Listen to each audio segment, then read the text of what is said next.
Hi, friends and colleagues, and welcome back to my vlog. It has been an absolutely crazy summer to the point where I wasn't sure if I was going to be able to record. I've been able to get a lot of B-roll. I've been able to capture from a lot of the events that I've worked on or been a part of, or even some events that I've attended. And really, since Infocom, it's just been kind of constant. It's been super difficult to get the content put together and edited, which is funny because that's normally the stuff that I really like to do is the editing and piecing together. The past 2 or 3 months or so have been great. Although I've been kind of quiet, there's been a lot of good stuff going on.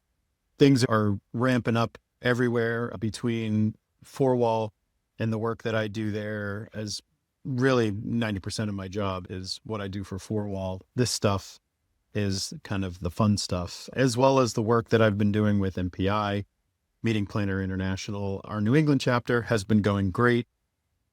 Also did a couple of really large scale events over the past 2 months that took a lot of work, a lot of teamwork from everyone on the Four Wall team and a lot of our partners, as well as, just business development and selling. A good chunk of my job is creating partnerships with people and trying to find new business as well as keeping old business. Balancing that with actually executing the business is not easy. That's part of the job. But what I will say is I've found an answer for when people ask if I'm busy. In our industry, in live events, typically people will go, oh, is it busy season? Is it slow season? Oh, at least it's the summer. You get to take a break. My new answer to that has been all 12 months, all 4 seasons are busy. It's just different busy. Spring and the fall are typically busy really everywhere, not just in the Northeast where I'm based, but typically those are the busy seasons everywhere, spring and the fall. And then winter and summer tend to be slower in the Northeast. Not a lot of people want to come up here, and there's a lot of weather issues that could come up. There's can't go outside if there's snow, things like that. So it's just not a super busy time. Plus the holidays and things like that happen. So I've become accustomed to saying that if I'm not in execution season, I'm in business development season, which is not a lie. Those months that I'm not on show site, or I try not to be on show site as much anymore. I try to really hand that off to our executions team, but there are times where I just have to be there. So being able to say, we're always busy, and I feel like everybody is. We're all constantly, if we're not executing, we're selling, we're trying to find the next show or the next event or the next partner. One of the things that I wanted to do, I'm planning on recording a few episodes while I have some time in the next couple of days. I'd like to go back and review a couple of things that we've done or that I've been working on. The latest one, because it's the most fresh in my mind, I thought we would go through, and I would go through the photo album of just cell phone shots that I took, as well as I stole a couple from Aram and Kat from Cataram Studios, who were very generous with how many pictures they took, and they all came up great. But I did steal a couple from them, so I just want to credit them up front. But a lot of these are just self-documented from my cell phone. Four Wall is going to put out a bigger video later, and I didn't really want to step on that. So a lot of the B-roll that I took and a lot of the video content is going to come out at a later time. So I just thought I would go through a photo album that I created of everything from my phone. Here we are. We're in a Google photo album. This event is for the International Live Event Association, or ILEA. This is their annual conference that they do where everyone comes together internationally and meets. They do a lot of pre-event, there's board meetings, all the regions, chapters kind of get together and they go through they have an AGM meeting. There's a lot of getting the band together first, and then there's education. And the education part was what we worked the most on for what they were calling the Build Conference. So you'll see that theme throughout here. And it was hosted at the Sheraton Commander Hotel in Cambridge, Massachusetts. Not a giant hotel, but we definitely made every square foot of this place valuable for this event. One of the things that I like to tout as a differentiator for myself is those non-traditional space, being able to put something that is large and special in a non-traditional space. This is a very traditional space in the sense that it is a ballroom and that it's where events like this would typically be held, just maybe not in this size or in this type of arrangement. This is a pretty small ballroom compared to a lot of the other ballrooms in Boston, in and around. At 85 by 47, including the Revolution Room, which we're not really including, we're really at 46 by 46 with 15-foot ceilings. Not huge, but we were able to really maximize the space with what you'll see. So the concept really started with this screen share here. So this is our drawing that was drawn by Alex Chang from my office at Four Wall Boston. I am terrible at Vectorworks, so I'm not going to try to take any credit for this. By utilizing this 46 by 46 space, we lose a good chunk of it over here to a landing that looks like it enters into the room, but it doesn't. That doorway actually goes underneath the landing to a service area. And this platform right here is for an elevator, for a handicap elevator. And then there's stairs that go down. There is a room behind this Revolution ballroom that we were talking about before when we were looking at all the measurements, but essentially that room wasn't used in conjunction with this room at all for this event. The air wall was actually closed most of the time. So utilizing this space became interesting at best. So basically along the main wall, there's an emergency exit over here. We put a drape line and then we brought some screens out, originally going to do rear projection with ultra short throw 0.35 lenses. But ultimately, because this room needs to change into a celebration room on the last day, ultimately, we didn't have a lot of turnaround time. We had about 3 hours to go from the general session room that you see here to that party room. We had to come up with a way to efficiently change this room over, but have some wow in both spaces. So what Alex designed was a goalpost of sorts with 3 uprights that went across the entire room. And from that goalpost, we had our stage lighting, our room lighting, and some movers just to kind of create some ambiance, some wigglies in the room, and our 2 projectors. So instead of doing a ultra short throw backstage gimmick, we basically rigged everything from the truss with some pipe coming down a little bit onto the plates for those projectors. We used 15K Epson laser projectors, which were a bit overkill for the room, but what we were going to do later in the week, it'll make sense when we get there why we went with 15Ks. So this was the plan, and this was executed, in my opinion, to perfection. So as you see in these pictures, we do have the goalposts up, going all the way across the room. We have our projectors hung down. There's about 9 feet from the bottom of the projector to the floor. And this goes up about 13.5 feet to the truss. And then we've got 1 foot there. So this is almost to the ceiling. We did decide to wrap everything and use black truss so that everything would be hidden, as it was very, very dark in the room when we weren't setting it up.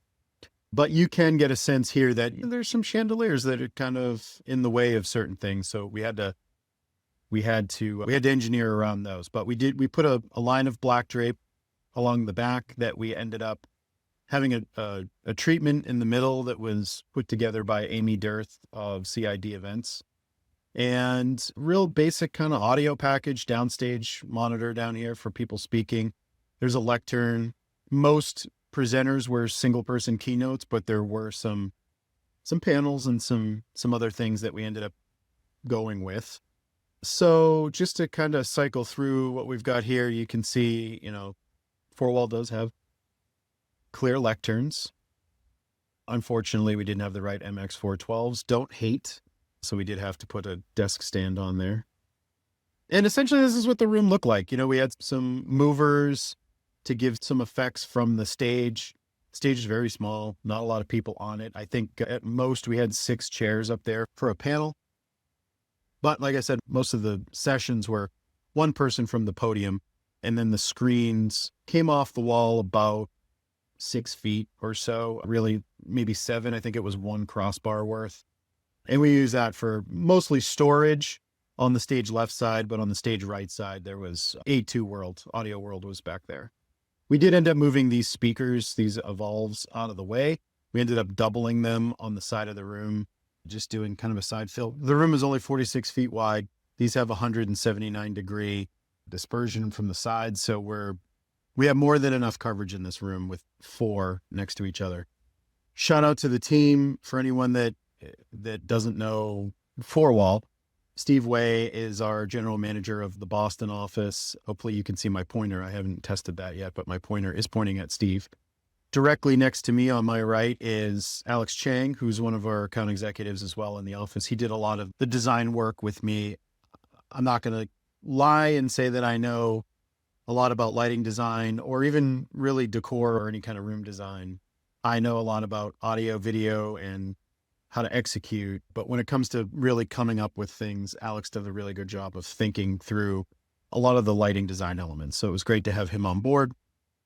And then this is Wendy Siegel, who is also a board member of ILEA Boston chapter, but was one of the 2 main people that were really putting this event together. She was a great partner for this event and really did a lot for us as 4Wall. But there they are again. There's Steve showing off So 4Wall was the top major sponsor for this event. So we did do a pretty heavy discount for this show. Steve's very heavily involved with ILEA internationally and Boston. Steve really wanted to make an impact with this show. A little bit of history. The HQ, they call it, the ILEA headquarters, the international team had said that they weren't going to do the event this year from, designed and developed through HQ. They were open to having chapters kind of come up with the concept and put it all together and host. So Boston came up and said, we'll do it. The main reason that we're at the Sheraton Commander is Judy Belcher, who is a staple in not only ILEA, but live events in New England and nationally as well. I'm hoping to get Judy on the Live Event Experience podcast. Hopefully we can do that soon, Judy. Mainly because of Judy's involvement, we got the location for a great partnership there and very affordable. Steve was trying to do the same thing. He was trying to give them high-end production at a price point that wouldn't break the bank, but also gave us an opportunity to flex our muscles a little bit, show off, do a little bit of soft selling, but also have some fun. We had a lot of fun putting this show together. So because we were the title sponsor, we also got our name on these bags. We also had some swag items that went out during the week. And this, just to point out the little logo, if you see down here, that means that this came from Caterham Studios. So here's the room finished with all the treatments behind the stage. We're still kind of programming at this point, which is why I'm standing at the podium. We're getting the stage washed down. You can see those screens are blazing bright. Everything else is iris down in the room because of it. During programming here, we were really starting to dial in what the stage was going to look like and making sure color temperature and everything was good for all of the different camera folks that were going to be in the room recording and getting things going. Here's another angle of that. The screens came out sharp, man. Those Epson 15K lasers are beautiful, beautiful projectors. Kudos to Patrick Logue for the wonderful projection job that he did. So this is the final look. This was during the AGM meeting, which was before the actual build conference started. They did kind of this is Melissa Jerkin, who is the outgoing president. She's now past president of ILEA. And, this is off my phone, but this looks great. You really get the depth of everything going on behind. The treatments came out really well. I think I have so you can see this is from that area where the landing was in the floor plan that I showed you. So you're up, a good half a level above everyone's heads. And there's really nothing to put up there or do there. You can't block it either because it's handicap access, but you can see one of the uprights going to the goalpost is right here. projectors right here. I mean, everything looks, it's tight. It's definitely a tight room, but it looks beautiful. It looks much larger than expected. Beautiful room, cramped, but I think we set for, I want to say 100, might have been like 96 in this room with rounds. Here's another angle. You can kind of see that landing over here now, what we're working with. There's Aram right there. Hopefully you can see my little finger taking pictures of everything. But now you get a sense of the goalposts in the room. We did have outriggers on the far side that you can't really see. And on this side, we had outriggers on one side and then weight ballast on the other, just to keep everything safe. We had weight on every leg, but we couldn't have two outriggers on this side because of tech. So we plastered a bunch of weight there.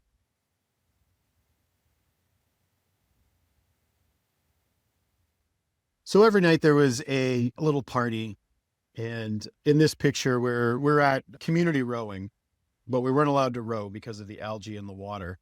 So we drank and had some food and listened to some good music. And there were a lot of activations to take part in. This is a good group of guys right here. So all the way to the left is Mike Barsons. He's another account executive at Four Wall Boston. Alex Chang that I'm hugging next to me. Myself in the middle with the big Red Sox shirt on. Andy Boucher he's VP over at High Output, helped us out a lot on this show with some staging that we desperately needed. And then Bob Russo, who is on the MPI board with me as well. He's director of education. I think he's moving into VP of education soon, but also has his own creative agency. So we're just hanging out.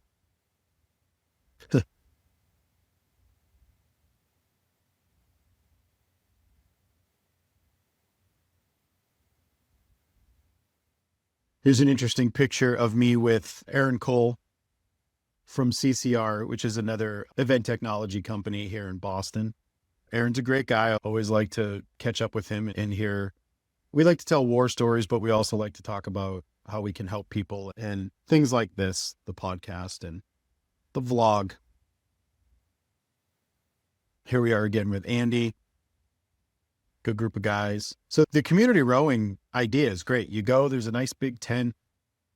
There's a big tent when you get there, and it's made for parties and it's made to have live events. And then there's a dock that you go down, or a little pier, and you can get into crew boats. They'll actually allow you to row them, and they teach you how to do things, how to row the right way. There's someone there, showing you the whole time. We couldn't do it because the water wasn't great for us at this time. So here's Aram from Caterham, and he's a great friend. I really look forward to seeing him at shows, and he took a lot of great pictures for this event that hopefully you will all see soon. This one's just from my goofy cell phone. Here's another one Aram took. We were putting together this.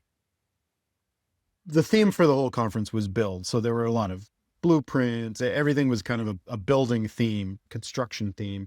They had little rubber duckies with hard hats on and the cones everywhere. And this area that we're standing in was called the Blueprint Lounge. So you could go there at any time, and there was coffee breaks, places to sit down, kind of catch up, do some work if you needed to. But there was also this board where you could put a Post-it note of words of encouragement, building a creative legacy, it says on there. I had written one, and Aram caught me trying to find a good place to stick it on there.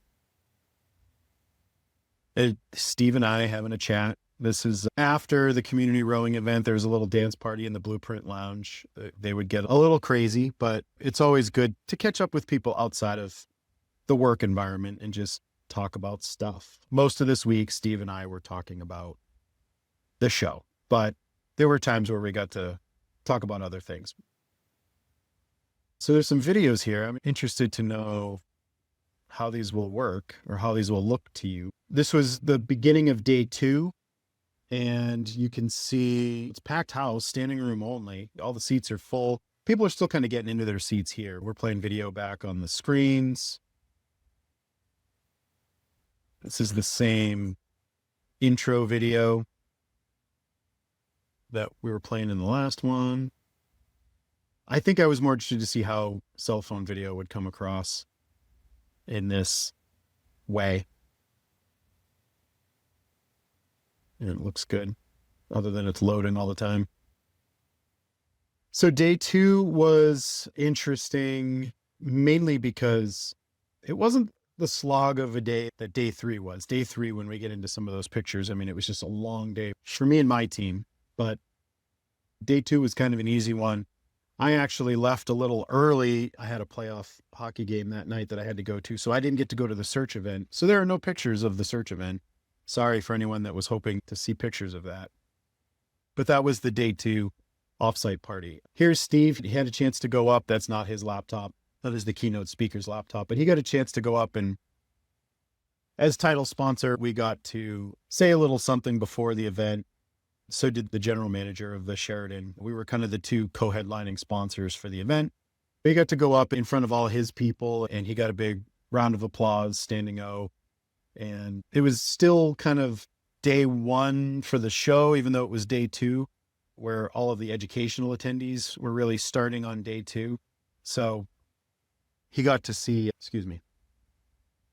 So he got to get in front of everybody. It was great.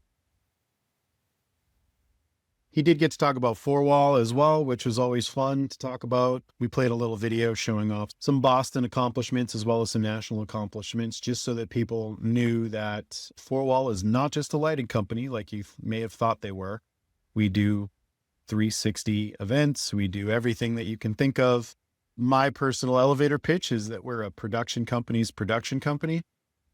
We don't necessarily go after your end users. We want to work with production companies and agencies and people that need us to augment their equipment and service needs. We don't want to be the production company. We want to work with them. We can be the production company if you need us, but that's mostly our goal. And we do dry hire rentals as well as full 360 event production with people. So that's my 4Wall pitch. That's basically what the video says. Now we get into the good stuff, ladies and gentlemen. This is where I make my debut as a moderator for a panel. I don't know if anyone remembers, but back when we started this vlog journey, I had said that I had two goals for myself. One of them was to write a book, which I'm working on. And two was to become a professional speaker, whether it was in this digital format that I've been doing as a vlog or as a podcast host. At this point, we got to get more of those produced. Also in the live environment. I don't think I'm going to be a keynote speaker anytime soon or anything like that. I don't really have a specific topic to chat about, but I did feel it was important in a room full of live event professionals to have a discussion on technology. And because the theme was build, we were really focused on how do we build from the past to the present to the future with technology. So I put together I asked a panel if they would be interested in joining me on stage to talk about some of these things. And it was a great experience for me. All the pre-planning that went into it was very interesting. I did have a chance to meet three people that I had never met before. Honestly, I met all three of them through Steve Way. Heidi Brumbaugh is someone that works through the people side of live events and really tries to keep the balance of engagement alive. And that was something that I felt was important because we're so into our phones and our technology and our devices. Honestly, through COVID, there was a time where we were all just meeting virtually. Heidi really kept the discussion to that engagement and keeping it worthwhile and why live events are important. Brian Atchison, who is in the middle, is a legend in the industry, and I was excited that I got to meet him and have so many conversations with him. Brian was very strict on the logistics, how to get things done, how to get things from place to place. It was very unfiltered about his disdain for the future and AI and where some of these technologies are going, but in a very good way, in a positive way, not old man yells at cloud. Very thought out, very thought provoking. And then Bill Murray from ATR Treehouse, he's the president of ATR Treehouse, was also there to kind of be the AV person to say, here's where we were, here's where we are and how we got here. Here's where I think we're going with your typical AV things, whether that's audio, visual, lighting, scenic, trade show. We talked a lot about a lot of different things. So I moderated the panel and came up with questions based on their background and what they do. It was a lot of fun. I had a great time doing it. I felt like everybody in the room got a lot from it. We had a lot of questions, a lot of Q&A came up. We had about 50 minutes and we took 55. So to me, that's successful. You know, we weren't done in 10 minutes. And this picture is funny because they all look pissed at me, but I think they're just listening to me drone on about where we were and where we came from and where we're going. This was a worthwhile experience for me. I felt a lot of gratitude that they gave me the opportunity to put a topic together, to put a panel together, and then to quarterback that. And I feel like it was successful. There's Heidi talking and we're listening.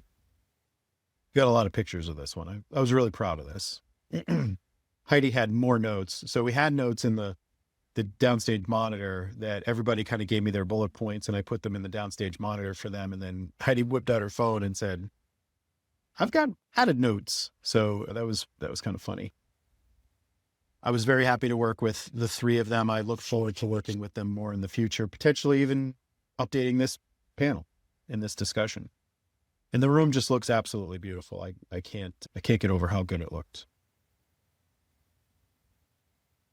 And there we are after with our picture. Oh boy, there's more of us. I swear I'm done. Next up, we had Carrie Campbell from the Boston Red Sox Fenway Park Events, SVP of Fenway Park Events. Carrie was our closing keynote and she killed it. The things that I've been able to see and grow along with friends and colleagues of mine in the industry and see where they're going and what they're doing and the messages that they're bringing has been, I'm very happy for Carrie and proud of Carrie for what she's put together. I told her right after this that I feel like I'm constantly selling her to people because I'm just so proud, but I'm also so excited for the things that she's doing and the type of business and the type of work that she's put together and the type of events that she puts together. I was really excited when I found out she was the closing keynote because I'd get a chance to see her again and tell her that. I think she appreciated that. The room was popping.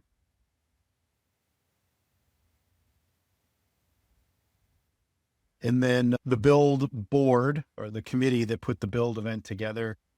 This is everybody. So there's Judy all the way on the right, Jen Bertolino, Amy Dirth from CID Events, Jody G, Tom Cura over here, Wendy Siegel again, and Steve Way again. These folks put this event together. And without them, we wouldn't have had such a great event.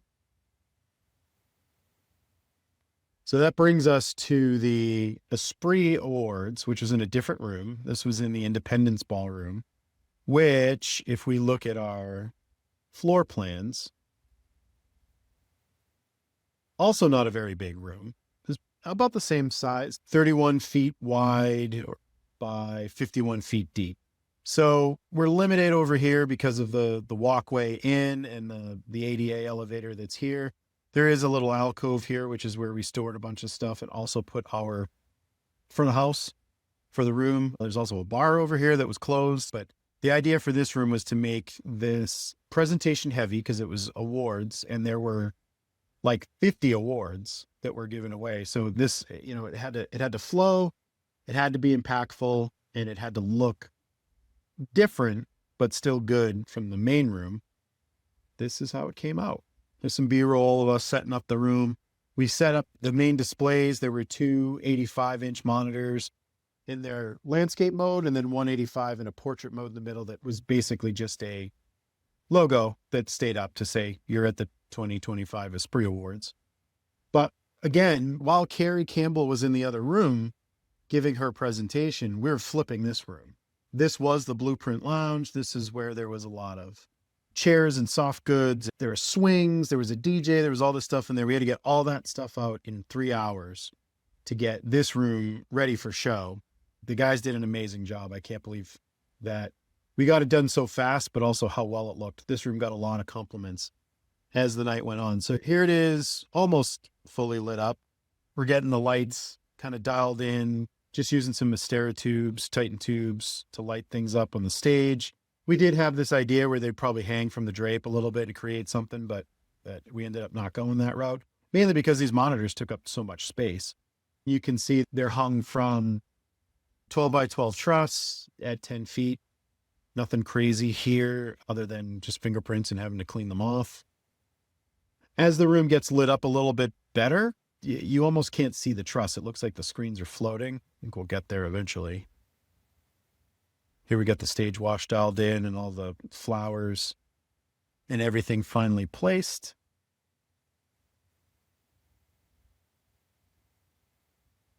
Here's one of Aram's pictures. I mean, the room just popped. It looked amazing. Well, that's it. That's all I have for that room. There are some better pictures. There's a lot better video that you'll see in the 4-wall content when that comes out. And then while that room was going on, we were flipping the GS room to be this, which is converting that little dinky stage into a 24 by 12 foot stage with a full band, lighting, PA, dance floor. Basically everything that was against that wall had to come out, and everything for the band had to go in 3 hours. We might have a little bit longer than 3 hours, but we had to basically completely redesign the lighting. We had a console go down on day 2. So for day 3, we had to completely reprogram what we were going to do for this show because we had to change the type of console. But ultimately, this went really well. You can see the goalposts are still here. The lights and the projectors are still there. And ultimately, what we ended up doing was mapping the wall behind the band. We mapped out these mirrors. Instead of mapping out and blacking out the speakers, we actually put logos on them, which looked pretty cool. Oh, here we go. They're just not in any order, so we're going to keep moving around. So it looks like these screens are kind of floating. I mean, obviously they're lit. You can see the truss if you look hard enough, but man, what a beautiful, beautiful setup this ended up being. Projection was going to be a major issue in the room, mainly because of the amount of seats that were needed. People were going to get in the projection cone no matter what we did. If we did rear projection, we were going to have to eat up too much space. If we did front projection, everyone was going to be in the cone, including these frilly chandeliers. So there's just no way to do it. Oh, we got some video of the room. Looks beautiful. Uplights around the room, uplights up in the ceiling. Just came out amazing. There's our MC for the evening, Bobby Dutton.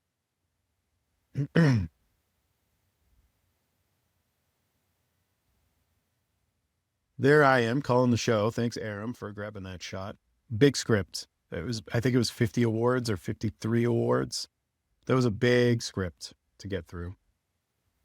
There I am running SportSound Pro. I don't know if anybody out there still uses SportSound Pro, but I've been using it since before I worked at the TD Garden. Mark Chambers hooked me up with this product 25 years ago, 24 years ago, or a version of it. It's changed since, but it's essentially what radios and arenas use for spots and music, so that you know you don't want to play something more than once, but also when you hit it, you want it to hit. I know these days that's not really a problem, but way back in the early aughts, sometimes if you clicked on a file, it might take 60 seconds to load. So software like this was needed to have things preloaded into RAM and, you can fire away. Not needed so much these days, but I still like it. I still think it's good software. More people speaking, more award winners. Here's the tech area again.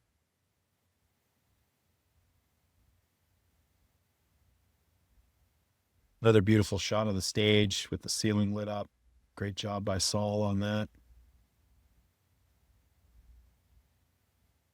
And then back in the celebration room, which was the GS room, you can see we've got the ILEA logo on the wall. We basically mapped out the whole wall so that you could see everything. You could see we had tons of eye candy. Yeah, we're just going to keep going back and forth here, I guess. Nothing's in any kind of order. More award winners. Me and Steve again. There's Steve and AC having some food before the dancing starts. You can see, we mapped our logo onto one of the speakers. We were trying to have fun. We were trying to get goofy with it, get creative. It's a room full of creative event people. We wanted to have a little bit of fun.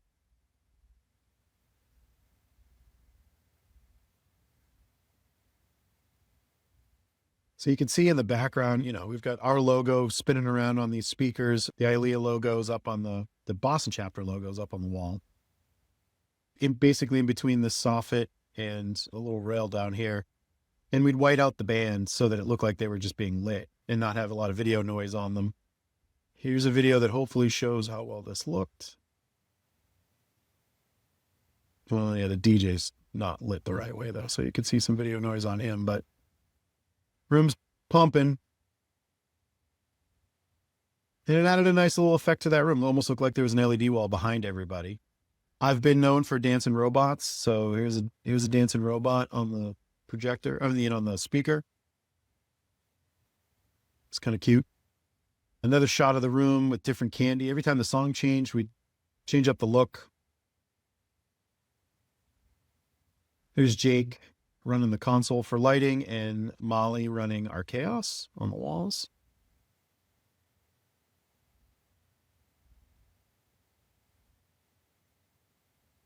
Like a proud papa taking pictures of the kids working on the show. And then there's the committee on stage with this is what Tom does. He does these Your Love and lights, things that are really cool. You could put different kind of lights in here, different kind of inserts and things like that to make these letters cool. But everyone uses them. They're absolutely amazing to see in person. They're just big letters and you can spell it anything you want. More award winners. It's always good to get the people. And then just some crazy entertainment. They had these kind of lamp dancers who couldn't see, so they had to be led around, but interesting to see them with these colorful, they're a lot brighter than it looks in my little cell phone camera. But they're out there dancing on the floor, interacting with everybody. And then the last slide is Steve. Living on a prayer. So that's ILEA Build Conference 2025, Boston. I didn't have a lot to talk about vlog-wise. We caught up really in my history, so we're kind of to now. I've had some people message me with some topics to talk about, which I think I'm going to try to tackle those in a little bit more shorter form. This is almost 50 minutes right now without any edits, so we'll see if we can get this down. I thought it would be cool to just run through the photo slides of a show that we recently did. This one's only a week out, a week and a half out at this point. So I thought it would be interesting to roll through some of the pictures of it, talk about what we did, what the ideas were, why we used 15K projectors for such small screens. Well, it's because we were going to use them for mapping. Why there was so many lights in the room for the general session. Well, it's because it became a party room. Up lights everywhere. It was just a creative free-for-all, but we had a lot of fun. Steve kept us in line. He was our guardrails for the whole thing. But I just thought it would be cool to talk about a show. Maybe we'll do more of these. I feel like the 2 videos that I've done where I talk over things that we did for an event were some of the more higher performing for me. I guess that's what people want to see.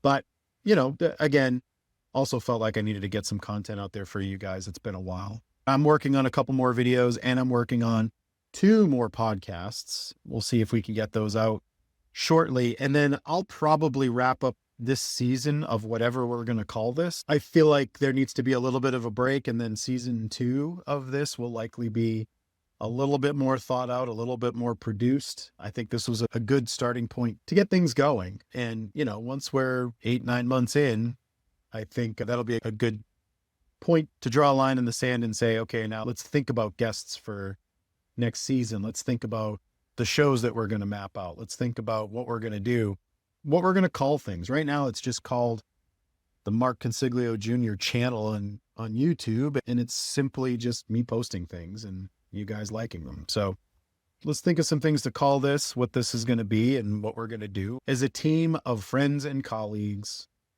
putting good content out there. I bid you all farewell. I hope everyone's having a great summer. I know we're getting to the end of it. Lexi starts school next week. Super bummed about that, but also excited about that at the same time. She's getting too old too fast. She's first grade now. End of the summer, we're getting into the busy season and the fall in Boston. So I look forward to sharing more content and your feedback and what you have to say. So thanks, everybody. Have a good one.